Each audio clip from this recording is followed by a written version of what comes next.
Tuhan sertamu. dan sertamu juga. Inilah Injil Yesus Kristus menurut Matius. Dimuliakanlah Tuhan. Sekali peristiwa, Yesus mengajar orang banyak. Hal kerajaan surga itu sumpama harta yang terpendam di ladang, yang ditemukan orang, lalu dipendamnya lagi. Karena sukacitanya, pergilah ia menjual seluruh miliknya, lalu membeli ladang itu. Demikian pula hal kerajaan surga. Itu seumpama seorang pedagang yang mencari mutiara yang indah. Setelah ditemukan mutiara yang sangat berharga, ia pun pergi menjual seluruh miliknya, lalu memberi mutiara itu. Demikian pula hal kerajaan surga, seumpama pukat yang dilabuhkan di laut, lalu mengumpulkan berbagai jenis ikan. Setelah penuh, pukat itu ditarik orang ke pantai. Lalu mereka duduk dan dipilih ikan-ikan itu. Yang baik dikumpulkan ke dalam pasu, yang buruk dibuang.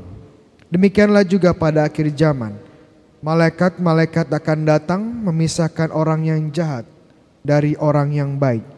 Yang jahat lalu dicampakkan ke dalam dapur api. Di sana terdapat ratapan dan kertak gigi. Mengertikah kamu semuanya itu? Mereka menjawab, ya, kami mengerti. Maka bersabdalah Yesus kepada mereka, karena itu setiap ahli Taurat yang menerima pelajaran hal kerajaan surga, sumpama tuan rumah yang mengeluarkan karya harta yang baru dan yang lama dari perbendaharaannya. Demikianlah Injil Tuhan. Terpujilah Kristus. Saudara-saudara yang terkasih, kita melanjutkan kembali tentang perumpamaan-perumpamaan Yesus. Kita masih di bab 13 Matius yang berisi perumpamaan-perumpamaan Yesus. Sejak 2 minggu kemarin kita membahas dan belajar bersama-sama tentang perumpamaan Yesus. Di bab 13 ini ada 7 perumpamaan dan 4 sudah kita dengarkan, sudah kita pelajari bersama-sama. Sekarang kita mendengarkan 3 yang terakhir. Ya, 3 yang terakhir. Izinkan saya untuk fokus pada 2 perumpamaan. Perumpamaan tentang harta yang terpendam dan mutiara yang indah, yang sangat berharga. Kalau kita perhatikan dibandingkan dengan perumpamaan-perumpamaan Yesus yang lain, 2 perumpamaan ini sebenarnya sangat pendek. Ya, bahkan hanya satu ayat. Tetapi kalau diperhatikan perumpamaan ini sangat indah dan memikat. Kita juga bisa merasakan betapa perasaan luar biasa, bahagia, sukacita kalau kita menjadi orang-orang ini. Orang yang menemukan harta yang terpendam atau yang menemukan mutiara yang sangat indah. Tapi seperti perumpamaan-perumpamaan sebelumnya, kunci untuk memahami perumpamaan adalah dengan mengetahui dan menemukan hal-hal yang tak terduga, hal-hal yang mengejutkan. Dalam perumpamaan ini kira-kira apa saja hal-hal yang cukup mengejutkan, hal yang tidak biasa. Kalau saya menemukan harta terpendam, isinya emas berlian, saya langsung bawa lari. Saya nggak akan pulang dulu ngejual barang untuk beli ladangnya. Enggak, saya akan bawa lari. Ya, secara insting seperti itu. Ngapain repot-repot beli ladangnya? Iya. Nah, kalau kita kembali ke zamannya Tuhan Yesus, harta terpendam itu suatu yang sebenarnya enggak aneh. Kalau zaman kita mungkin agak aneh ya, kenapa orang mengubur hartanya di tanah, ya, di ladang lagi. Tapi ingat zamannya Yesus belum ada bank, belum ada tempat penitipan barang berharga. Jadi ya cara paling aman ya dikubur di tanah. Apalagi kondisi sering perang, banyak perampokan, banyak penziarahan ya. Jadi yang paling praktikal ya dimasukkan ke dalam tanah. Dan mungkin yang punya harta terpendam itu tidak bisa mengambil dan kemudian wafat, akhirnya ya tertimbun di situ bertahun-tahun sampai seorang menemukannya. Tapi ya itu, kalau saya menemukan ya lari dengan hartanya, ngapain membeli tanah tersebut ya. Sama juga dengan mutiara. Kalau beberapa dari kita mungkin seorang businessman, businesswoman ya, pengusaha, entrepreneur, kadang-kadang kita membutuhkan membuat investasi dan ada yang namanya high risk investment ya, investasi beresiko tinggi. Kalau kita ingin mendapatkan untung yang luar biasa. Tapi kita tahu walaupun kita mau investment dengan resiko tinggi, kita tidak akan menjual semuanya. Kalau dijual semuanya mau ngasih makan istri anak bagaimana? Kalau nanti investasinya gagal bagaimana? Tapi pedagang ini menjual semuanya untuk mendapatkan mutiara. Jadi dari sini kita bisa tahu ternyata pesan yang ingin disampaikan oleh Tuhan Yesus melalui dua perumpamaan ini adalah bahwa kerajaannya, karena perumpamaan ini berbicara tentang kerajaan surga, adalah sesuatu yang sangat-sangat berharga. Sangat berharga, tetapi tidak bisa didapatkan dengan cara-cara curang, dengan cara-cara licik atau dengan jalan pintas. Kita harus memberikan semuanya untuk mendapatkan kerajaan surga. Nothing, all or nothing. Tapi sebenarnya ajaran seperti ini bukan sesuatu hal yang aneh di Injil Matius. Kalau teman-teman ya suster dan frater di sini ingat, beberapa minggu lalu saat kita membahas Matius 10, Yesus pernah berkata, masih ingat suster Matius 10 tentang apa? Sudah lupa ya? Ya nggak apa-apa. Tentang Yesus berkata kalau kamu mengasihi orang tuamu ya, bapa dan ibumu lebih daripada aku, kamu tidak layak untuk aku. Intinya semua harus buat Yesus, lebih dari segalanya. Dan tema ini keluar lagi sekarang di Matius 13, di perumpamaan tentang Yesus. Yesus sangat berharga, kalau mau ikut Yesus, mau dapat Yesus, semua harus dikorbankan, diberikan kepada Yesus. Sama juga dengan kerajaannya Yesus, kerajaan Allah. Sangat berharga, semua harus siap kita berikan untuk kerajaan surga, kerajaan Allah. Nah, pertanyaannya mungkin yang saya ajak untuk kita renungkan bersama adalah, apakah mungkin untuk menyerahkan segala hal, segala yang kita miliki untuk Yesus dan untuk kerajaannya? Jawabannya sebenarnya tergantung ya, tergantung apakah Yesus dan kerajaannya Yesus, kerajaan Allah adalah benar-benar berharga bagi kita. Kalau kita perhatikan, saya percaya kalau kita lebih dalam lagi dengan perumpamaan ini, ya andaikan ini sungguh terjadi, saya tahu pasti banyak pedagang-pedagang yang melihat ya mutiara ini berharga, mutiara ini sangat indah. Tapi enggak semua pedagang mau menjual semua miliknya untuk mutiara itu. Kenapa? Karena pedagang yang membeli dan menjual semuanya untuk mutiara ini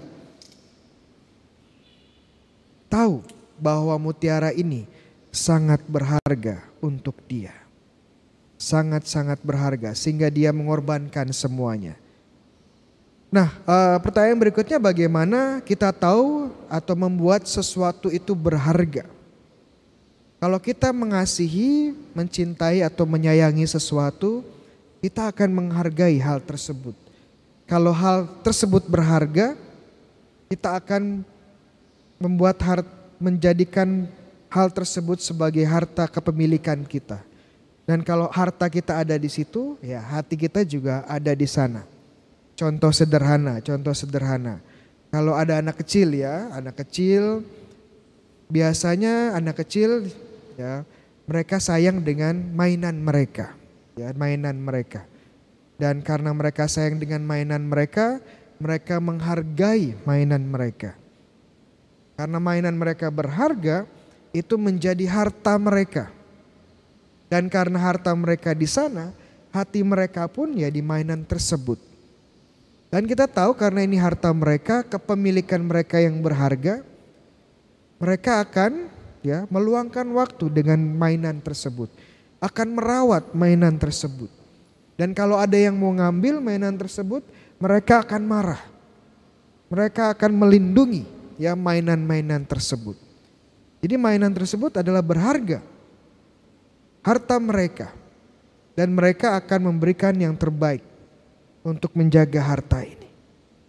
Nah, tentu teman-teman di sini bukan anak kecil ya, bukan anak kecil lagi. Tentunya sudah tidak main dengan mainan anak kecil ya, dengan Barbie tidak ya. Tetapi konsepnya sama. Konsep harta dan suatu yang berharga tetap sama. Cuman ya mungkin tidak mainan seperti anak kecil, tapi hal-hal yang lain.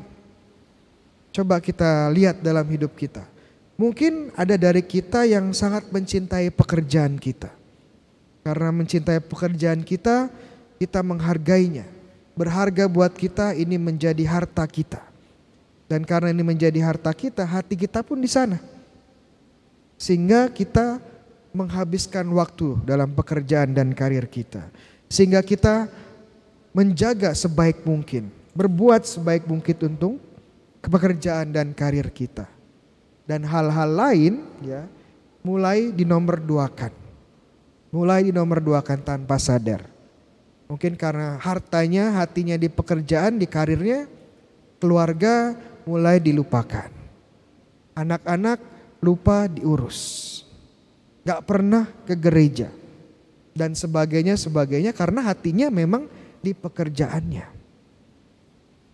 Nah, pertanyaannya sekarang, apakah Tuhan Yesus, apakah gereja yang adalah tubuh dari Yesus dan kerajaannya berharga buat teman-teman? Apakah ini bernilai sehingga kita mau mengorbankan semuanya untuk Yesus dan untuk gerejanya? Caranya gampang sih ya, gampang kalau kita ingin tahu bagaimana sesuatu itu berharga. Ya, sesuatu berharga. Kalau diambil, biasanya kita protes atau kita jadi depresi. Contoh ya, kalau suster, kalau ada perampok ya suster, ya, masuk rumah. Terus perampoknya bilang serahkan HP Anda. Ya. Suster ya pasti akan menyerahkan, tapi dengan berat hati ya suster.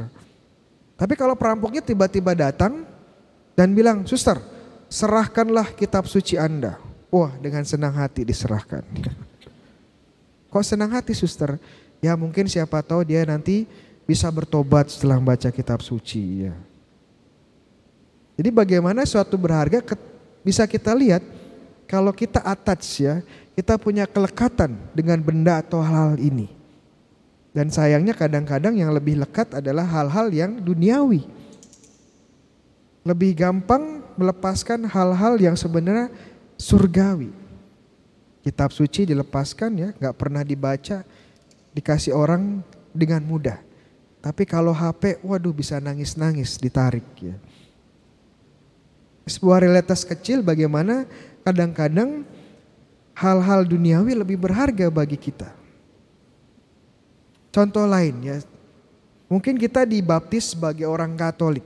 Kita sekolah di sekolah Katolik, kita tinggal bersama dengan ya Bapak Ibu Katolik, keluarga Katolik. Kemudian mendapat pendidikan dari guru agama Katolik yang sangat baik. Ya ke gereja setiap hari Minggu. Tetapi pertanyaannya apakah dengan serta-merta iman Katolik yang sudah diberikan menjadi berharga buat kita? Ya jangan-jangan nanti suatu waktu saat bosan menghampiri ya, kita mulai bertanya-tanya, kenapa saya masuk Katolik? Kenapa saya ke gereja? Ya. Membosankan gereja Katolik. Ya. Kenapa saya harus tetap di gereja Katolik? Ya, udah romonya khotbahnya panjang ya, nggak ganteng ya, nggak pinter ya, kadang-kadang monoton gitu-gitu aja. Ngapain saya jadi orang Katolik? Ngapain tetap beriman Katolik?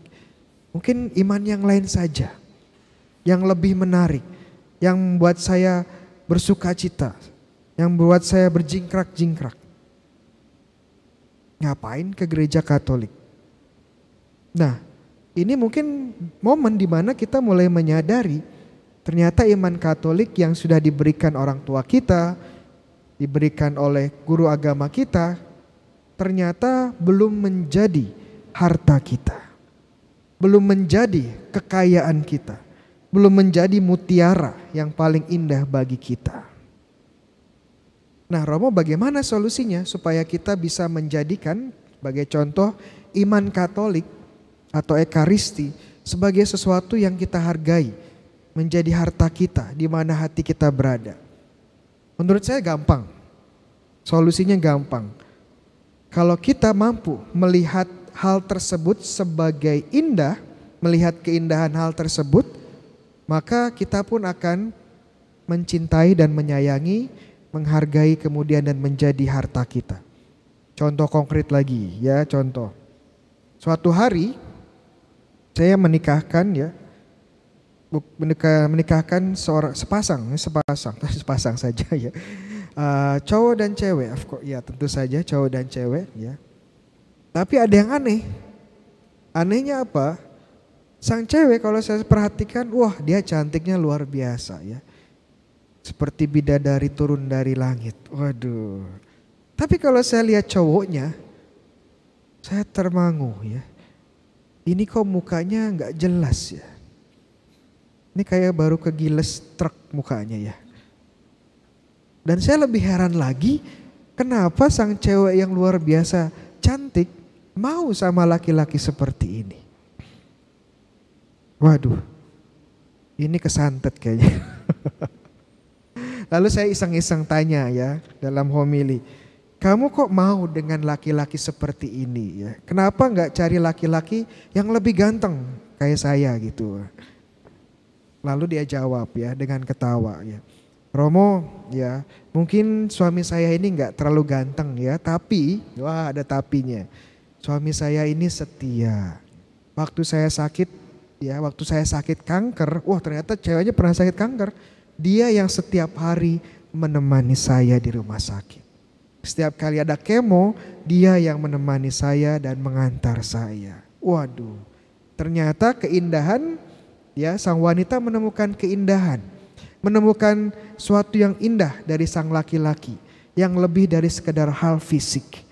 Yang lebih dari sekedar perasaan. Dan karena sang wanita ini menemukan hal yang indah dari sang laki-laki, dia menyayangi laki-laki tersebut, mencintai dan menghargai.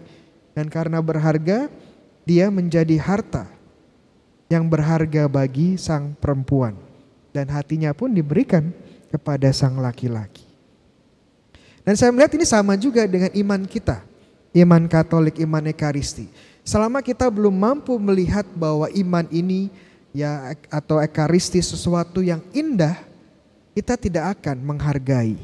Kita tidak akan mencintai, kita tidak akan memberikan hati kita. Salah satu yang membuat saya jadi Romo adalah karena saya melihat keindahan yang luar biasa di Ekaristi. Suster, Ekaristi indah gak suster? Ya atau tidak aja? Ya. Ya. Kenapa? Saya kasih satu cerita sedikit tentang kenapa saya jadi Romo, karena ya Ekaristi ini. Karena waktu saya belajar teologi, ya mulai baca-baca tentang Ekaristi, saya menemukan betapa luar biasanya Ekaristi. Ya, Ekaristi sungguh indah, tapi bukan karena orang-orang yang ada di situ, bukan karena romonya ganteng, bukan romonya lucu, bukan romonya jago homili, bukan karena kurnya bagus, bukan. Tetapi karena di situ Tuhan hadir. Tuhan hadir secara penuh. Di mana tempat lain Tuhan hadir secara penuh? Gak ada. Hanya di Ekaristi Tuhan hadir secara penuh.